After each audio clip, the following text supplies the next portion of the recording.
Good morning students. जैसा कि बेटा आप सभी जानते हो, कोरोना वायरस की वजह से अभी स्कूल में रेगुलर क्लासेस लगना पॉसिबल नहीं है, तो इसलिए हमने आपको घर पे ही पढ़ाने की कोशिश की है। तो बेटा आज मैंने कक्षा 9वीं के लिए उपसर्ग और प्रत्यय टॉपिक लिए है। तो बेटा आप ध्यानपूर्वक सुनिए। सबसे पहले देखिए उपसर्ग क्या होते हैं। बेटा उपसर्ग वे शब्द या शब्दांश होते हैं जो किसी मूल शब्द के आगे लगकर उसके अर्थ में परिवर्तन कर दे, अर्थात उसके मीनिंग को चेंज कर दे। ठीक है बेटा, जैसे अभी मैंने एक एग्जाम्पल लिया, भर प्लस में पेट। अब भर क्या है? उपसर्ग है, और पेट क्या है? मूल शब्द। तो इन दोनों के योग से एक नया शब्द बन गया, भर पेट। भर मीन्स होता पूरा, अर्थात पूरा पेट भरा हुआ। अब देखिए बेटा, उपसर्ग कई प्रकार के होते हैं। हिंदी के भी होते हैं, संस्कृत के भी होते हैं, उर्दू फारसी के भी होते हैं, अंग्रेजी के भी होते हैं।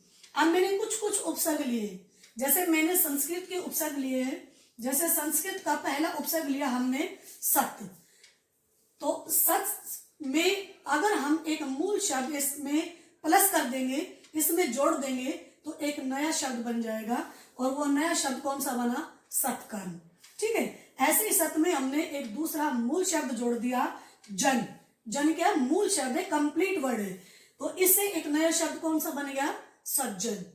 ठीक है बेटा, ऐसे ही अब हमने लिया उपसर्ग, और इसमें हमने ज्ञान एक मूल शब्द जोड़ दिया, तो इन दोनों के योग से एक नया शब्द बना, अज्ञान। ऐसे ही अ उपसर्ग में हमने नाथ मूल शब्द जोड़ दिया, तो इन दोनों के योग से एक नया शब्द बना, अनाथ। ऐसे ही हमने एक उपसर्ग लिया, हमने अन। देखिए बेटा, न के नीचे ये हलचल लगा हुआ है, अर्थात इस हलचल का मतलब होता है जिस भी वर्ण के नीचे हलचल हो तो उस वर्ण में बेटा स्वर नहीं होता, अर्थात वो वर्ण स्वर रहित होता है।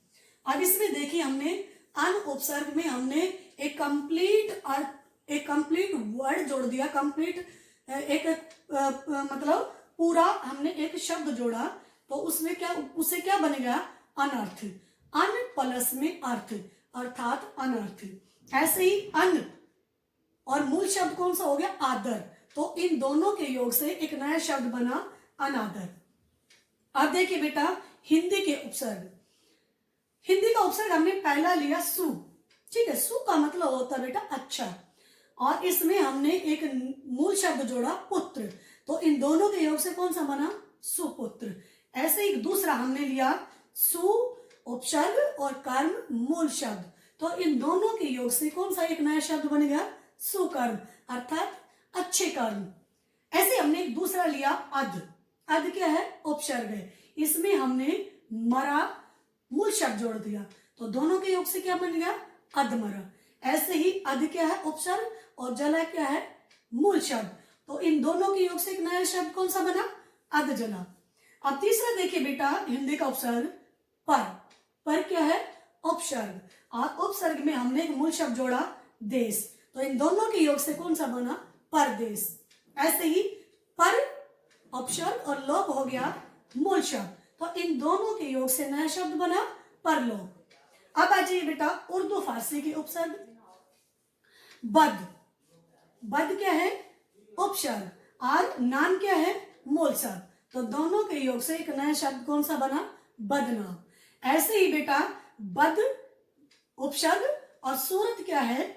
मूल शब्द, तो इन दोनों के योग से एक नया शब्द बन गया, बदसूरत, अर्थात जिसकी सूरत अच्छी ना हो।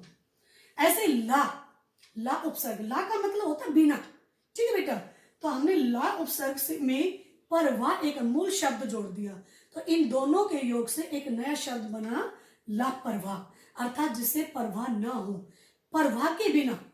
ऐसे ही लापता, जिसका पता ना हो, अर्थात पते के बिना, तो वो कौन सा हो जाएगा? लापता। ऐसे ही हर। हर का मतलब होता है प्रति। ठीक है, तो हर उपसर्ग में हमने दिन मूल शब्द जोड़ा, तो एक नया शब्द बना, हर दिन, हर वर्ष, हर माह, हर पल। कुछ भी हम इसके पीछे कोई भी मूल शब्द जोड़ दे और एक नया शब्द बना दे, तो वो क्या कहलाते हैं? उपसर्ग। ठीक है बेटा, अब आप आ जाइए प्रत्यय पे। अब उपसर्ग में तो क्या था कि वे शब्द या शब्दांश जो किसी मूल शब्द के आगे लगकर उसके अर्थ में परिवर्तन कर दे। इसमें क्या है, उसका अपोजिट है, उसका उल्टा है, किसका, उपसर्ग का उल्टा। अब इसमें देखिए प्रत्यय में क्या है बेटा, वे शब्द या शब्दांश जो किसी मूल शब्द के पीछे लगकर या पीछे जुड़कर उसके अर्थ में परिवर्तन कर दे, अर्थात उसके अर्थ को बदल दे, तो वे प्रत्यय कहलाते हैं। जैसे अभी हमने एक इसका उदाहरण लिखा है कि गर्म क्या है, मूल शब्द है, और इसके पीछे हमने ई प्रत्यय जोड़ दिया, बड़ी ई, अर्थात क्या बन गया, गर्मी। ठीक है। ऊन, पर ऊन क्या है, मूल शब्द, पीछे ई प्रत्यय जोड़ दिया तो क्या बन गया, ऊनी। सर्द प्लस में ई, सर्दी। पहाड़ प्लस में बड़ी ई, पहाड़ी। ठीक है। कुछ भी हम किसी भी मूल शब्द के पीछे कोई भी प्रत्यय जोड़ देते हैं तो नया शब्द बन जाता है।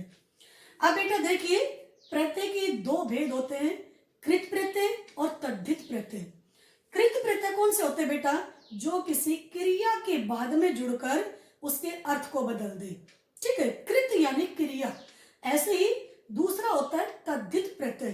तद्धित प्रत्यय क्या होता है बेटा, जो किसी संज्ञा, सर्वनाम और विशेषण के बाद में जुड़कर उसके अर्थ को बदल दे, तो वो कौन से कहलाते हैं, तद्धित प्रत्यय। अब इसमें देखिए बेटा हमने कुछ कृत प्रत्यय लिए हैं।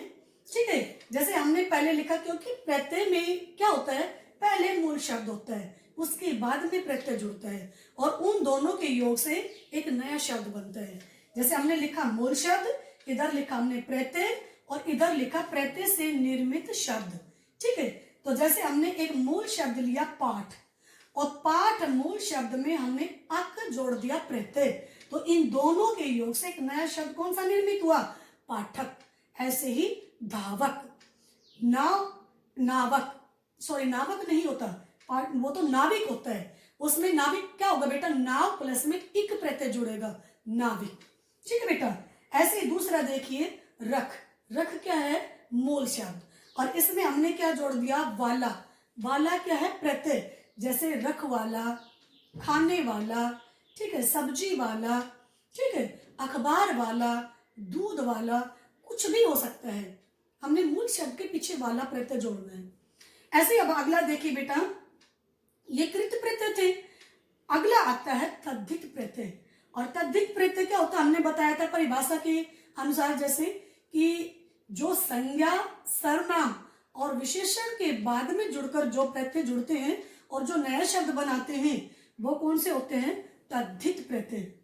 अब तद्धित प्रत्यय में देखिए हमने लिखा नीचे मूल शब्द, और इसमें प्रत्यय जोड़ दिया ई, तो इससे नया शब्द कौन सा बन गया, खेती। ऐसे ही हम लिखे क्या नाम है, जैसे हमने लिखा सोना। सोना क्या है, एक संज्ञा है, और संज्ञा के बाद में हमने आर जोड़ दिया प्रत्यय, तो वो कौन सा बन गया, सुनार। सोनार नहीं होगा बेटा, सोना प्लस में आर। ऐसे ही लोहार। कई बार बच्चे पता क्या करते हैं कि लोहा प्लस में हार कर देते हैं।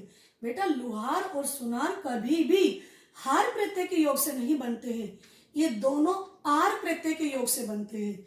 जैसे कि हम इनमें मूल शब्द और प्रत्यय अलग करें तो सोना होगा मूल शब्द और आर होगा प्रत्यय।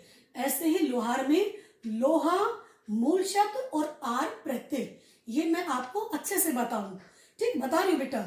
और हार प्रत्यय से अगर बनाना हो तो हार प्रत्यय से बनता है पालनहार, खेलनहार, सेवनहार। ठीक है बेटा, कभी भी हार प्रत्यय से सुनार और लुहार में अगर आपने अलग अलग करने होना प्रत्यय तो बेटा उसमें आर प्रत्यय होगा, हार नहीं होगा। अब अगला देखिए बेटा, बच्चा। बच्चा क्या है, मूल शब्द, और पन क्या है इसमें, प्रत्यय। तो इन दोनों के योग से एक नया शब्द बना बचपन। ऐसे ही लड़कपन। लड़कपन में क्या होगा, मूल शब्द क्या होगा, कई बार एग्जाम में क्या आता है कि शब्द होगा और उस शब्द में ये कहेंगे कि मूल शब्द और प्रत्यय छाट अलग अलग अलग करके लिखिए। तो जैसे अगर मैं ये लिखूं, जैसे मैंने ये लिखा बचपन लिखा, तो इसमें ये कहेंगे कि इसका मूल शब्द अलग करके प्रत्यय लिखिए। तो मूल शब्द हो जाएगा इसका बच्चा और पन हो जाएगा इसमें बेटा प्रत्यय। ऐसे ही लड़कपन में लड़का क्या होगा मूल शब्द और पन क्या होगा प्रत्यय। ऐसे ही अपनापन, अपना क्या होगा मूल शब्द और पन क्या होगा प्रत्यय। ठीक है बेटा, तो इसलिए अब मुझे लग रहा है कि आपको ये समझ में आ गया होगा। और अभी भी अगर आपको कुछ समझ में नहीं आया हो बेटा, अभी भी फोन करके इनके बारे में पूछ सकते हैं। ठीक है बेटा, अभी मैंने थोड़ा सा संक्षिप्त रूप बताया है। विस्तार से जब भी आपकी रेगुलर क्लासेस शुरू होंगी हम विस्तार से आपको फिर दोबारा से बताएंगे बेटा। ठीक है बेटा, तो मुझे कोऑपरेट करने के लिए बेटा आप सभी बच्चों का बहुत बहुत धन्यवाद। थैंक यू बेटा।